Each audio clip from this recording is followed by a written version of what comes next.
السلام علیکم ورحمۃ اللہ وبرکاتہ۔ لے کر حاضر ہو رہی ہوں بہت ہی اہم ویڈیو، حضرت مریم علیہ السلام کا واقعہ۔ حضرت مریم علیہ السلام کے ساتھ کیا ہوئے تھے معجزات، قرآن اور حدیث کی روشنی میں یہاں پر ان کے بارے میں بتاؤں گی، اور اس کو آپ لوگ ویڈیو کو پوری کمپلیٹلی دیکھیے گا تاکہ آپ لوگوں کو اسٹیپ بائی اسٹیپ پوری جانکاری مل جائے، پوری طرح سے معلومات ہو جائے کہ ان کے ساتھ ایسے کیا کیا واقعات گزرے تھے۔ یہ قرآن پاک کے سورۃ المریم میں بھی شامل ہے، اسی سے لے کر حاضر ہوئی ہوں۔ حضرت مریم کی پیدائش سے قبل آپ کی والدہ حنا نے منت مانگی تھی کہ اپنی اولاد کو بیت المقدس کی خدمت کے لیے وقف کر دیں گی، لہٰذا حضرت مریم علیہ السلام کی پیدائش کے بعد والدہ آپ کو لے کر بیت المقدس پہنچی اور مجاہدین کے سپرد کر دیا۔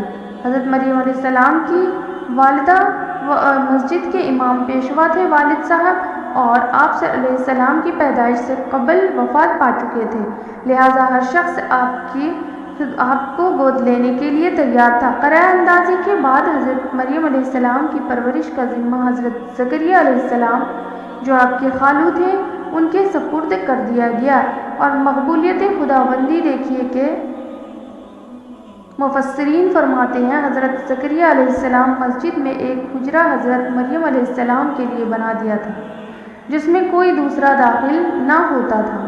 آپ ہر وقت اللہ کی عبادت میں مصروف رہتی، جب مکان کی دیکھ بھال کی ضرورت پڑتی تو صفائی ستھرائی کر لیتی، حتیٰ کہ لوگوں میں آپ کی کثرت عبادت مشہور ہو گئی۔ حضرت زکریا علیہ السلام حضرت مریم کی ضروری نگہداشت کے سلسلے میں اکثر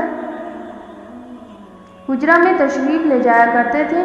آپ علیہ السلام کہیں جاتے تو باہر سے قفل یعنی کہ تالے لگا جاتے، پھر آ کر کھول دیتے۔ ایک بات جو ان کو عجیب نظر آئی کہ حضرت مریم علیہ السلام کے پاس اکثر بے موسم کے پھل موجود پاتے۔ آخر حضرت زکریا علیہ السلام نے دریافت کیا، مریم تیرے پاس یہ بے موسم پھل کہاں سے آتے ہیں؟ حضرت مریم نے فرمایا، یہ میرے پروردگار کا فضل و کرم ہے، وہ جس کو چاہتا ہے گمان رزق پہنچاتا ہے۔ حضرت زکریا علیہ السلام کا اس وقت بڑھاپے کا زمانہ تھا اور اولاد کی نعمت سے محروم تھے۔ حضرت مریم علیہ السلام کے یہ خیال پیدا ہوا کہ قادر مطلق حضرت مریم کو بے موسم پھل عطا کر سکتا ہے، وہ بے موقع اولاد بھی عطا کرے گا۔ یہ سو کر بارگاہ ربانی میں دعا کی۔ حضرت زکریا علیہ السلام کی دعا کو شرف قبولیت عطا ہوئی اور حضرت یحییٰ علیہ السلام کی خوشخبری سنائی گئی۔ یا زکریا انا نبشرک بغلام اسمہ یحییٰ لم نجعل لہ بہ سمیٰ۔ حضرت مریم علیہ السلام اس طرح ایک عرصہ تک اللہ کی عبادت میں مشغول رہ کر پاکیزہ زندگی بسر کرتی رہی۔ اللہ تعالیٰ نے ان کی عظمت کو اور زیادہ بلند فرمایا اور ان کو ایک خوشخبری سنائی کہ اللہ نے ان کو دنیا کی تمام خواتین میں سے چن لیا ہے تاکہ ان کے بطن مبارک سے ایک ایسی عظیم شخصیت پیدا ہو جو بغیر باپ کے ہو اور وقت کا عظیم پیغمبر ہو۔ حضرت عیسیٰ علیہ السلام کی پیدائش کا قصہ۔ حضرت مریم علیہ السلام نے حضرت عیسیٰ کو کیسے جنم دیا، کیسے پیدا کیا اور کیسے باامید ہوئی، اس تمام کو اللہ نے بڑے شان و اعجاز سے قرآن میں بیان فرمایا ہے۔ ایک دن جب حضرت مریم عبادت کے غرض سے گھر کے مشرقی حصے کے ایک کونے میں تشریف لے گئیں تو ایک فرشتہ انسانی شکل میں ظاہر ہوا۔ جمہور کے نزدیک یہ حضرت جبرائیل علیہ السلام تھے۔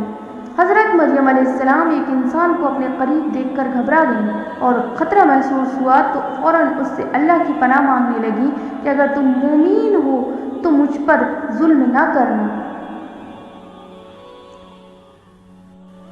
بعض روایات میں ہے کہ جبرائیل اللہ کے نام کی تعظیم کے لیے کچھ پیچھے ہٹ گئے اور فرمایا، میں ایک فرشتہ ہوں جو اللہ کی طرف سے بھیجا گیا ہوں تاکہ آپ کو ایک پاکیزہ لڑکی کی خوشخبری دوں۔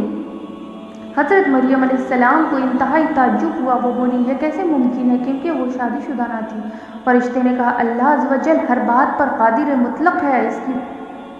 حضرت مریم کو انتہائی تعجب ہوا، وہ بولی، اس کی بارگاہ میں سب آسان ہے، پہلے سے طے ہو چکا کہ آپ علیہ السلام کو ایسا عظیم المرتبت بچہ دیا جائے گا جو اس پیغمبر ہوگا۔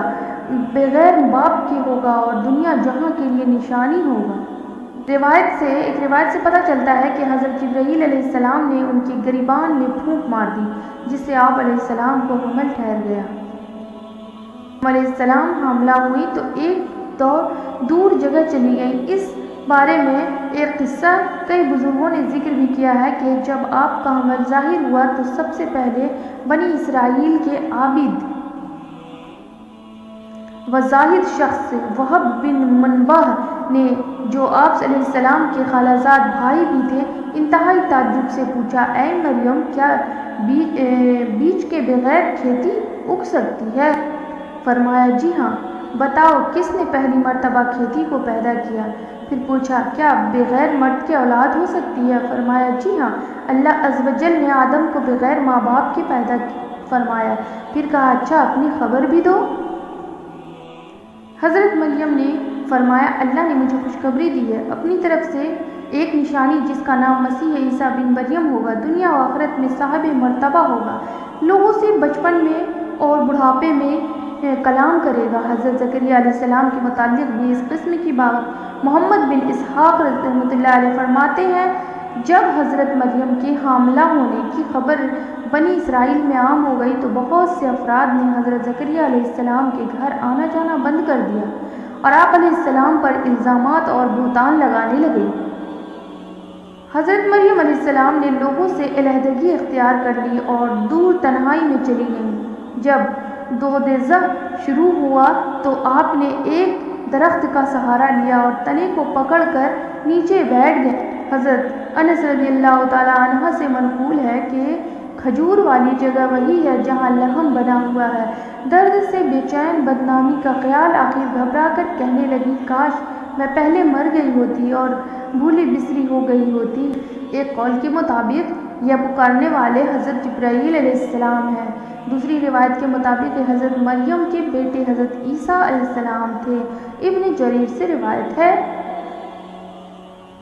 بے سر و سامانی کے اس مشکل وقت میں اللہ تعالیٰ نے حضرت مریم علیہ السلام کے قدموں کے قریب ایک نہر جاری کر دی اور ندا آئی، پانی پیو اور کھجور کھاؤ تاکہ جسم کو تقویت پہنچے، پھر اپنی اولاد کو دیکھ کر آنکھوں کو ٹھنڈک پہنچاؤ۔ قبل از اسلام میں بولنے کا، روزہ رکھنے کا میثاق تھا، یعنی صبح سے رات تک کسی سے بات نہ کرتے۔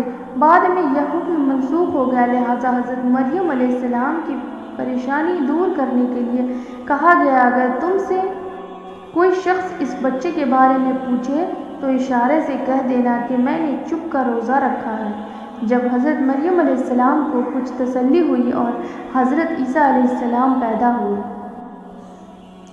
پھر آپ اپنے بیٹے کو لیے قوم کے پاس آئیں۔ قوم کے لوگ آپ کی گود میں بچہ دیکھ کر غضبناک ہو گئے اور آپ کے عبادت گزار و پاکیزہ خاندان کا حوالہ دیتے ہوئے آپ سے بدگمان ہونے اور الزام لگانا شروع کر دیے۔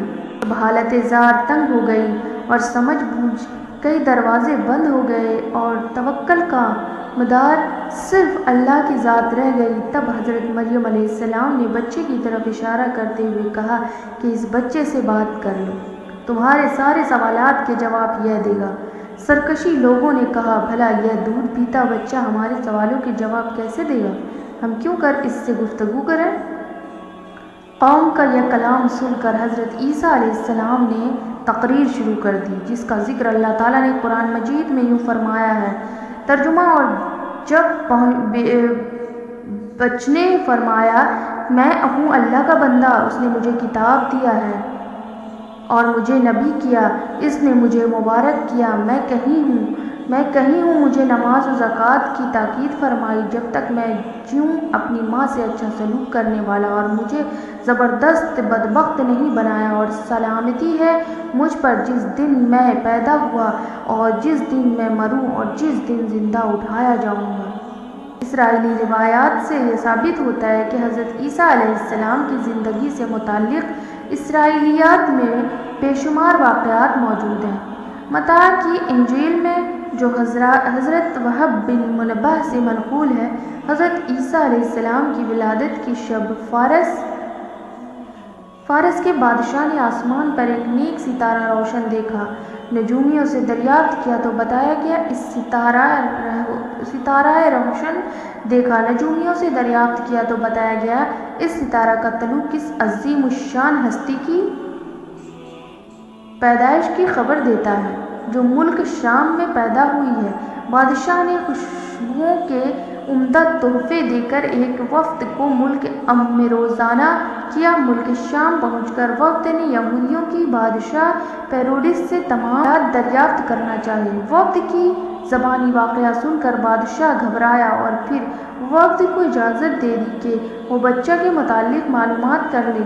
پارسیوں کے اس وفد نے بیت المقدس پہنچ کر حضرت عیسیٰ علیہ السلام کو دیکھا، روئے سجدہ تعظیم کیا اور چند روز وہاں قیام کیا۔ اس دوران وفد کے بعض آدمیوں نے خواب میں ہیروڈس کو اس بچہ کا دشمن دیکھا۔ ان لوگوں نے حضرت مریم علیہ السلام کو اپنا خواب سنایا اور مشورہ دیا کہ اس بچے کو کسی محفوظ جگہ لے جائیں۔ اس کے بعد حضرت مریم علیہ السلام حضرت عیسیٰ علیہ السلام کو لے کر مصر چلی گئی۔ جب حضرت عیسیٰ علیہ السلام کی عمر مبارک 13 سال ہوئی تو بیت المقدس واپس۔ حضرت عیسیٰ علیہ السلام کے بچپن کے حالات زندگی بھر غیر معمولی تھے۔ ان سے طرح طرح کے کرامات صادر ہوتے رہتے۔ قرآن پاک میں کئی مقامات پر واضح طور پر بتایا گیا ہے کہ حضرت عیسیٰ علیہ السلام بن مریم ہیں۔ یہی بات حق ہے جس میں لوگ شک کرتے ہیں۔ یہ خدا کے فرزند نہیں بلکہ خدا کے بندے اور خدا کی ایک بندے کے بیٹے ہیں۔